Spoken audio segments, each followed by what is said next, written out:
Well, it's that time of the show. Up next, the Daily Three. That's 3 questions, 3 minutes each. My producer, Sam Ekstrom, take it away. Yeah, so we talked about the Vikings linebackers a little bit in the previous segment. If you missed that, go back and watch on YouTube. But Kevin Seifert of ESPN.com wrote about one standout Viking that he observed during the offseason program, and he focused on rookie Brian Asamoah, the young linebacker. So what do you think his role is going to be this year, Ron? I think he's going to be a sub-package linebacker. He's going to come in on passing downs. He's going to play a lot of special teams.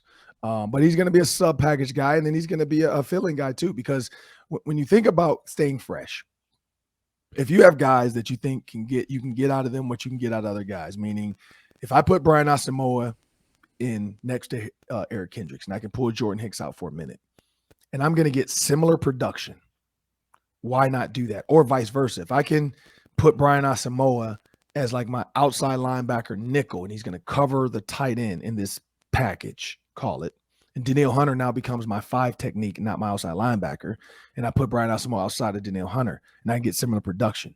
Why not do it? The kid played at Oklahoma.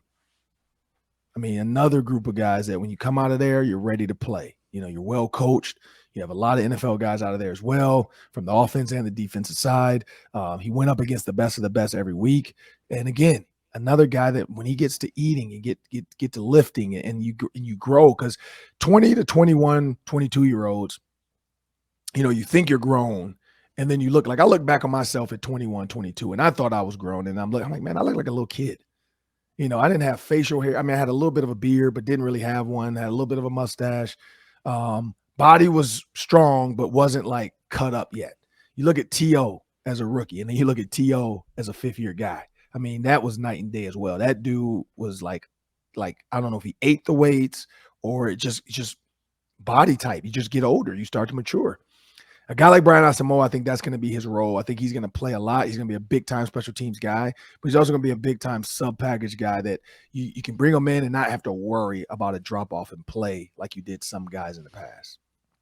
Yeah, and I do wonder, too, because they claim that they're going to have multiple looks. If they are going to show some 4-3 looks where they've got 4 down linemen and they've got a third linebacker on the field, who's that going to be? Maybe Asamoah has a chance to be that guy in some of those sub packages. Before I get to the next question, I'm going to tell you about Rock Auto. Ron, I'm not a big auto parts guy. I'm a little uncomfortable going to the store, standing in line, wandering the aisles aimlessly, not knowing what I'm looking for. It's a lot comfier to visit rockauto.com at home, where you can save time and money.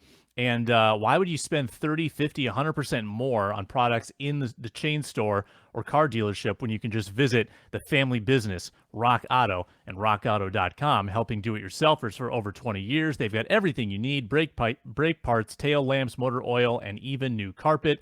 Go to rockauto.com right now. See all the parts available for your car or truck.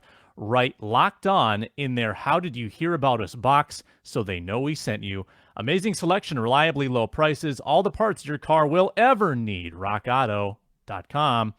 And let me pivot to Twins Guardians.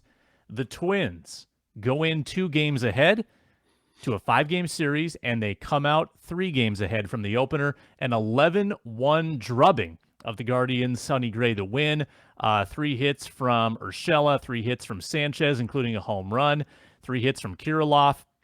Big night for the Twins offense, Ron. Yeah, so one or two things. I hate big wins like that because then you relax and you feel like, all right, this is our series now. This is our time.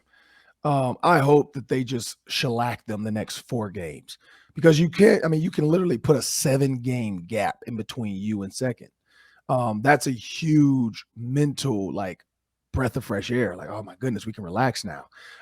When you look at pitching, I mean, you got some nasty pitchers in there. I mean, throwing 100-mile-an-hour splinker, like, you got some nasty pitches. So you got, and the pitching coach goes, so maybe, like I said, maybe the pitching coach leaving midseason becomes their major league moment, where they're like, you know what, let's show our pitching coach, you know, he left us, let's show him we didn't need him anyway. Hopefully maybe that's the boost they needed for their pitching to just snap and say, look, let's go. But yeah, to go up 3 games now, because I said this 5-game series, they got 2 out of 3 from the Rockies. That was huge as well, because if they had lost any of those, they would be behind.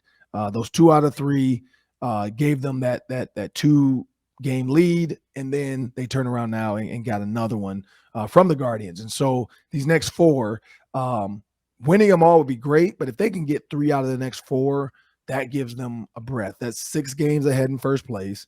That has them going into the next series with a little bit more like, okay, we got a cushion. But I think that was huge. They just can't have a letdown. Now, like you said, there's a doubleheader. It's tough to win a doubleheader, but it's also not, because if you win the first game in a doubleheader, the other team is even tighter now because like, oh, man, we just lost to these dudes and we got to turn around and play them in an hour or whatever it is, 40 minutes. So I think that's going to be the key for the Twins. And then if I'm not mistaken, right, doubleheaders are only 7 innings, correct?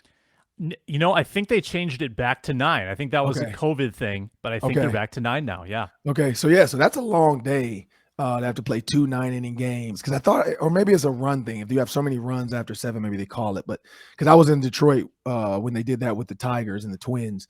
But yeah, maybe that's the way they go. Is like it's going to be, we can get these 2 here. And if we pull these 2 off, now we're 5 games, and then we still got 2 more games to play. That's a huge mental, like, I can breathe. But yeah, I think the Twins, that was a huge win. They needed that. Pitchers, when you see your batters batting like that, it's so much easier to go pitch knowing you have girls. Sorry, I'm talking about my daughter's team now, but knowing you can pitch, when you have guys that can hit the ball like that. The biggest win the Twins had was that 1-0 win last, I think it was Wednesday or Thursday, over the Guardians, just to like snap the losing streak. They kept kind of afloat in that top spot in the division, and now they've got some cushion. So that's great. Last one, Adrian Peterson's going to be boxing Le'Veon Bell in LA next month. That was kind of a jarring headline, but who you got in a fight between once great running backs? Well, I feel like that's a bull versus a horse. Like Le'Veon Bell's a horse. He's a nice galloping. I mean, you saw his running style. It was pretty. He was not a bruiser. He was a pretty runner. He sat back behind the line of scrimmage for 3 seconds, letting the line go, and then he would just all of a sudden go from 0 to 60. He's a horse. He can get out. He's a quarter horse. He can get out fast.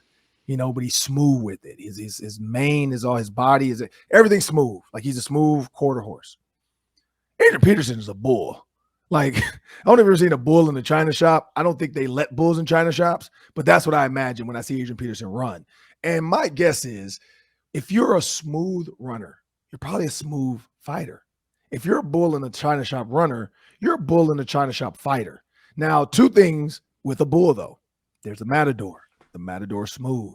The matador waits, plays around with the bull, and then slays him, which is a terrible sport, but slays him. Adrian Peterson, I think, will beat Le'Veon Bell, or can beat Le'Veon Bell, but Adrian Peterson cannot be a bull at all times. You have to have that power. You have to have that ability. You cannot you can't run in and let Le'Veon Bell sidestep you and then just drop you, because he is strong. They're both 2 big, strong dudes that one clean shot is going to knock somebody out. I don't know how serious they're going to take it. I don't know if they're going to be for real, like Nate Robinson, some of these guys fights, or it's going to be more of a charity type thing. Who knows what you're going to get out of this, because you're starting to see this more and more where guys are just jumping into the ring and making money doing it. But yeah, I would say Adrian Peterson over Le'Veon Bell. I would not have guessed that those guys were the same size. I mean, I just looked up. They're both 6'1", 220, 225. Yeah. I would have assumed that Bell was a couple inches shorter and 20 pounds lighter than Peterson. No, he's definitely tall. He was tall. I thought he was taller than AP. Yeah. No, so the matchup actually works size-wise. Peterson's kind of got that brute strength, and people talk about the grip that he has, right?